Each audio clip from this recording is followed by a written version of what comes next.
तपाईँकै कथा तपाईँकै व्यथामा आवाज दिने एकमात्र कार्यक्रम सँगसँगै। नमस्कार अनि आत्मीय स्वागत छ तपाईँ सम्पूर्ण श्रोता अनि दर्शकहरूमा। आज पनि कार्यक्रम सँगसँगैको साथमा उपस्थित भइसकेको छु। पक्कै पनि हामीलाई सुनेर हेरेर साथ दिनुहुनेछ भन्ने भरपूर आशा अनि विश्वास मनभरि सँगालेका छौँ। पक्कै पनि अगाडिका श्रृङ्खलाहरू पनि तपाईँले हेरेर सुनेर साथ दिनुभयो, माया दर्शाउनु भयो। तपाईँप्रति सम्पूर्णप्रति आभारी रहे। पक्कै पनि अबको बसाइमा पनि साथ दिनुहुनेछ। आज पनि उपस्थित भइसकेका छौँ। वाचन भइरहेको कथा गरिब शीर्षकमा रहेको भाग 3 लिएर उपस्थित भएका छौँ। कथा हामीलाई उपलब्ध बनाएर साथ दिनुभएको हो कथाकार नेपाल कार्की, ठेगाना जाजरकोट नेपाल, हाल प्रवासमा हुनुहुन्छ। समाजमा घट्ने घटनामा आधारित प्रवासी नेपालीसँग सम्बन्धित गरिब शीर्षकमा रहेको कथा भाग 3 अब अगाडि। तन मात्रै शान्त भएर कहाँ हुन्छ र, मनलाई पनि त शान्त बनाउनु पर्यो। शरीर पनि एउटै भोजनबाट कहाँ चल्छ र। आँखालाई राम्रा राम्रा आकर्षक लाग्ने चिज हेर्दा राम्रो भोजन प्राप्त हुने, नाकलाई मिठो मिठो सुगन्ध ग्रहण गर्न पाए आनन्द लाग्ने, कानलाई राम्रा राम्रा गीत सङ्गीत धुन सुन्न पाए आनन्द लाग्ने, जिब्रोलाई मिठा मिठा भोजन ग्रहण गर्न पाए आनन्द लाग्ने। एकै भोजनले त कहाँ जिन्दगी धानिएको छ र। त्यस्तै आज मेरो मन पनि कम भगाएको कहाँ थियो र। खै किन हो कुन्नी, आजको जति मन तलतल त कहिल्यै लागेको थिएन। त्यसैले त अमेरिकामा भएको रामेको याद अनि अरू देशमा पसिनाको सागरमा डुबिरहेका साथीहरूलाई सम्झिँदैन खुबै गुनासो पोखेको थिए। एकछिन मेरो परदेशको सारथी मोबाइल बहादुरलाई हातमा लिन्छु अनि राम्ररी हेर्छु। रातो धिपिक्क बलेको मोबाइल नम्बर, लाइनको अगाडि रहेको कोड नम्बर। मेरी आमा, मेरी जननी भूमि नेपालबाट आएको रहेछ। आज यतिका दिनपछि आएको थियो। फोन घरमा फोन थिएन, फोन पनि जोड्न सकेको थिइनँ अनि घरबाट त फोनको आशै गरिनँ। अनि कसले गर्यो होला त त्यही हर्के, बिर्खे, लाले, गोतामे अनि अरू मुटुमा बसेका प्रिय साथीहरूलाई सोचे। औँसीमा पनि चन्द्रमाको प्रकाश भने झैँ कहाँ मेरा साथीहरू कोही घरबार जोडेर घराइसी जिम्मेवारीले उठ्न नसक्ने गरी थचक्कै बसेका थिए।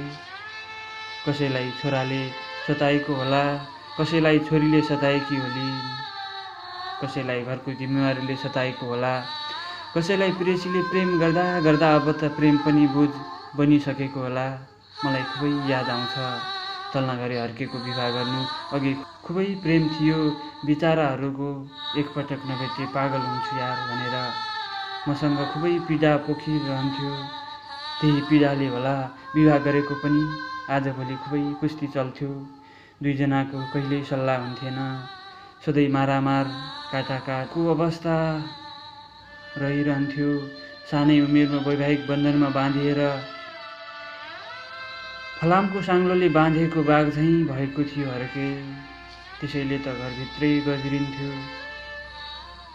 एक त बेरोजगारीको जाँतोमा पिसिँदा आर्थिक भार धान्न नसकेर उसलाई हुनसम्म पीडा हुन्थ्यो। विवाह गरेपछि मान्छे रहँदैन भन्ने उक्ति पनि कहाँ त्यसै कहाँ भनिएको हो र। एउटा उखान छ, मान्छे विवाहपछि मान्छे रहँदैन अरे। मान्छे विवाहपछि जनावरबाट माकुरामा रूपान्तरित हुन्छ रे।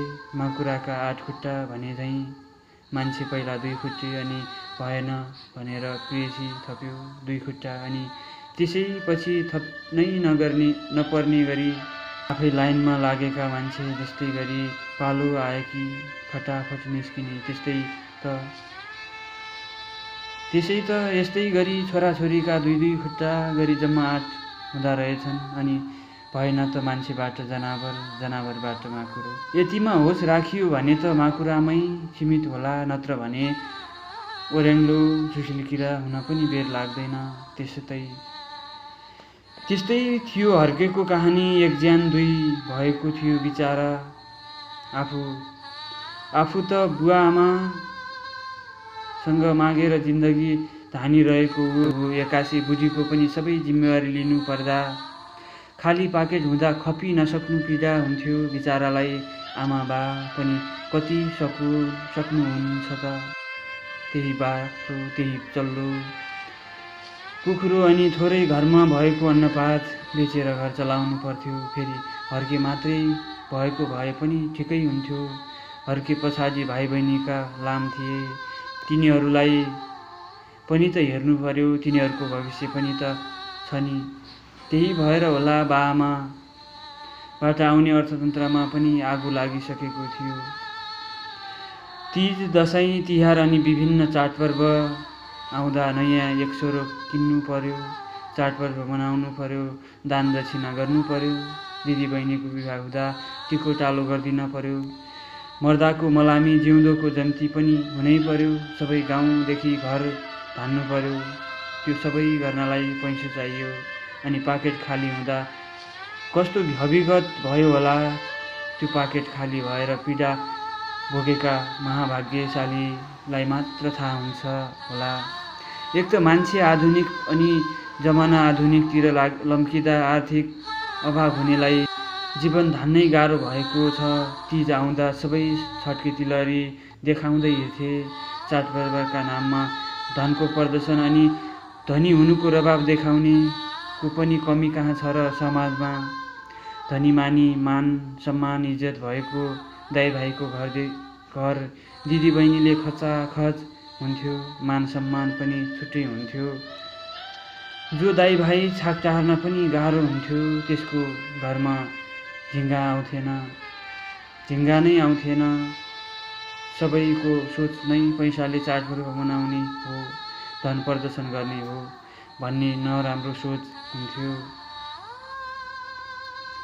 चाडपर्व त पैसाले मनाउने कहाँ हो र। चाडपर्वमा त सबै जम्मा भएर दुखीलाई सान्त्वना दिएर खुसी बनाउने, उसको प्रगतिको बारेमा विकल्प खोज्ने अनि आशीर्वाद दिने अनि खुसी हुनेलाई थप हौसला दिएर अझै प्रगतिको भागीदारी बनाउने पो हो।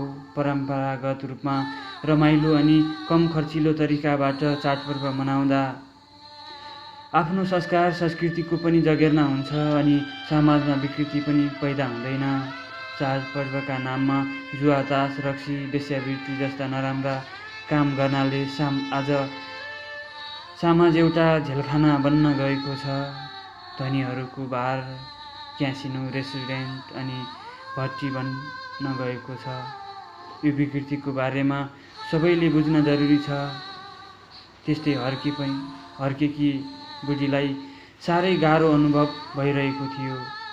तीजमा नाच्न जाँदा सङ्गिनीहरू ज्यानभन्दा बढी गहना लगाउँथे। सबै साथी सँगै कपडा, खाना लाउन अनि गहनाको कुरा सुनाएर वाक्क दिक्क लगाउँथे।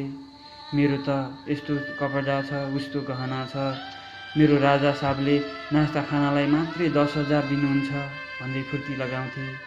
मेरो घरमा जहिल्यै मासु, माछा, दही, दुध खान नसकेर खेर जान्छ भन्दै मुखबाङ्ग पार्थे। अब आउने दसैँमा अर्को छट्के तिलहरी, झाला, औँठी, सिक्री, अरू पनि के हो के सम्झनै नसक्ने गरी गहनाहरू किनिदिन्छ मेरो राजाले भन्दै ढाक लगाउँथे। हवस् त, तपाईँलाई कस्तो लाग्यो त्यस्तै सल्लाह सुझाव अनि प्रतिक्रिया दिन नभुल्नुहोला। जस्तो लाग्छ त्यस्तै सल्लाह सुझाव अनि प्रतिक्रियाले हामीलाई अगाडि बढ्न हौसला अनि प्रेरित गर्नेछ। हवस् त, आजलाई जान्छु, अर्को हप्ता आउँछु। तपाईँ सुनेर हेरेर साथ दिनुहुने तपाईँलाई विशेष आभार र मलाई कथा उपलब्ध बनाएर साथ दिनुहुने कथाकार नेपाल कार्की सरप्रति हार्दिक कृतज्ञता व्यक्त गर्दै अर्को श्रृङ्खलासम्मको लागि म कुमारेली पनि छुट्टिने अनुमति चाहन्छु। हवस् त, नमस्कार, फेरि भेटौँला।